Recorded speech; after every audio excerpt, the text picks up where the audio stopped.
All right, to get the latest inputs, we have with us DD India correspondents.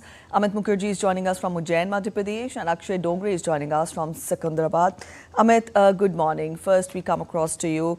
Now, we've seen that weather and the sultering temperatures have played a very prominent role in the voter turnout in the last three phases. Let us get more from you when we talk of the voter percentage, the voter turnout. It is too early to talk about the voter percentage, but then let us get more from you. How has the morning started when we talk of people coming out to exercise their franchise?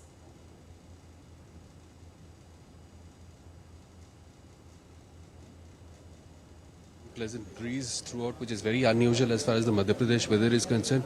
More so in Ujjain, through which the Tropic of Cancer passes. Now we are at one of the central polling stations. It's like ward number 38 and polling station number 60, where the CM of Madhya Pradesh, Mohan Yadav, is casting his vote right now as we speak, and he's expected to come out any moment. Now, initially we saw some lackadaisical as far as the polling is concerned, but it's now picking up. People are slowly coming out, and there were information about the CM who will be casting his vote out here, which is why people were also waiting. They also wanted to cast their vote along with the CM. So yes, Ujjain has been one of the most, strongholds of BJP. Out of the eight constituencies, Lok Sabha constituencies, which are witnessing polling out here, of the total of 29, Lok Sabha constituencies of Madhya Pradesh. So this is again one of the strongholds, along with Indore and 6 others, and 5 others. In fact, there were issues in Ratlam, but I think BJP has been putting a lot of effort. And I think everybody right now in BJP is quite upbeat about the 8 seats out here, because if you look at 2019, BJP had made a clean sweep on all these 8 seats, and they were all won with considerable, substantial amount of margin. In fact, I talk about Ujjain right now, where I'm standing. The BJP candidate Anil Firozia, who's again, he's a sitting MP, and he's again contesting from here, and he won this particular seat with a margin of about 3.5 lakh votes, which is a fairly good margin. So yes, most of the places out here are good, and weather is fantastic. And in fact, if I was looking at the Met report, we are also expecting around drizzle around 3 o'clock or 4 o'clock. So weather, as far as it has been playing a spoil sport in the past, but today it is absolutely fantastic. And all the efforts of Election Commission of India, they have been trying to get voters out. This might turn out well for them. And Ujjain traditionally, despite the fact that BJP has been winning with a substantial margin, the voting percentage out here has been on an average about 65, between 65 and 70.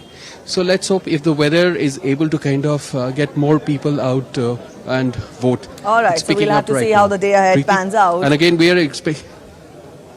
All right. Amit, from here we turn across to Akshay, who is joining us from Secunderabad. Akshay, you tell us, how has been voting so far? It's 8:25 a.m.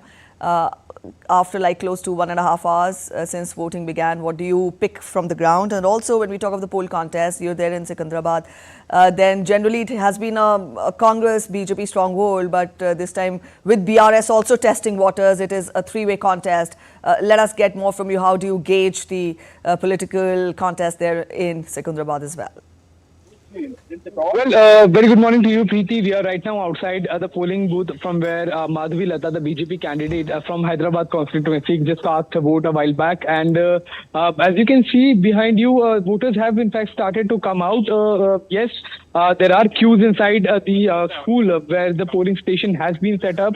But as far as the arrangements are concerned, they are in place to ensure that people do not have to wait, outside in the scorching heat. And that is why arrangements have been made that even the queues are set up inside the school itself. Now, talking about the politics of the state, the state of Telangana goes for all 17 constituencies in a single day, and that exactly is the reason why it becomes extremely important for the state, the regional political parties as well as the national political parties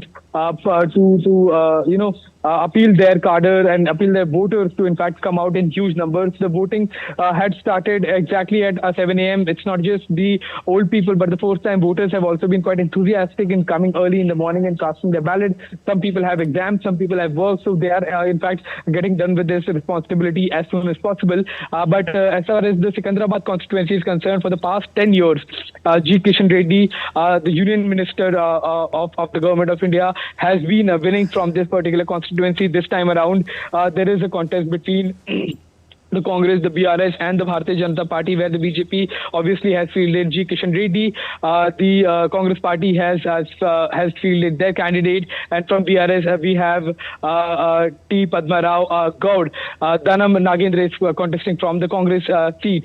So as far as the BJP is concerned, they are looking hopeful for gaining, for in fact securing a third term for their candidate G. Kishan Reddy. And in terms of last general elections, the BJP had secured 4 seats out of 17, where the BRS had gotten 9 seats, and the Congress was winning. Congress had won 3 seats, with 1 seat going to AIMIM. That is all 17 seats of the state. This seat has been going to the BJP for 2 consecutive terms, and the BJP is hoping for a third term, whereas the BRS and the Congress Party are trying to win and break this bastion of BJP in the state of Telangana for the last 10 years. Back to you, Preeti. All right, Akshay, from here we are also joined in by Mark Lynn, who's joining us from Visakhapatnam, and we'll go across to him. Mark, good morning. Now, Andhra Pradesh is, apart from Odisha, Andhra Pradesh is one state which will witness state assembly elections also today, and the Lok Sabha polls as well. Single-phase elections, 275 assembly seats and 25 Lok Sabha seats are witnessing polls in Andhra Pradesh today. Let us get more from you. How has the day begun there in Visakhapatnam? And let us get more from you. How do you gauge the political contest there in Visakhapatnam? Well, good morning, Preeti. And 1.5 hours into the elections this morning, we are seeing a large voter turnout so far. I'm at a polling station where there are about 926 registered voters who will vote here.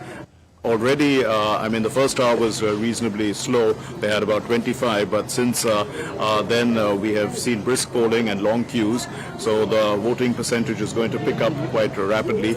As you did mention, they are taking a little longer in for each voter because they are voting twice, once for the Lok Sabha, the 18th Lok Sabha, and also for their third assembly, 175 seats going to the polls today. So it is a large election for the people of Andhra Pradesh, and they are coming out in large numbers. There's a lot of enthusiasm. The Chief Electoral Officer here had wanted the voter percentage to increase.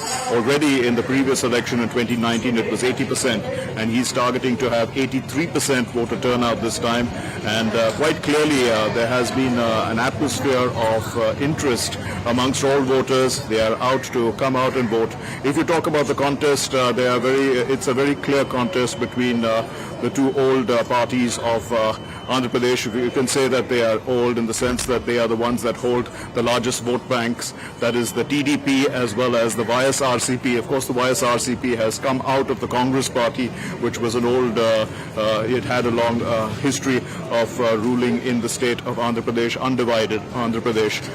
But the YSRCP has been ruling in the state for the last 5 years with a sweeping majority the last time around in 2019, and it has hoping to carry that momentum into the next election and break the cycle of anti-incumbency, because in the last 2 elections there has been the TDP from 2014 to 2019, and now the YSRCP from 2019 to 2024.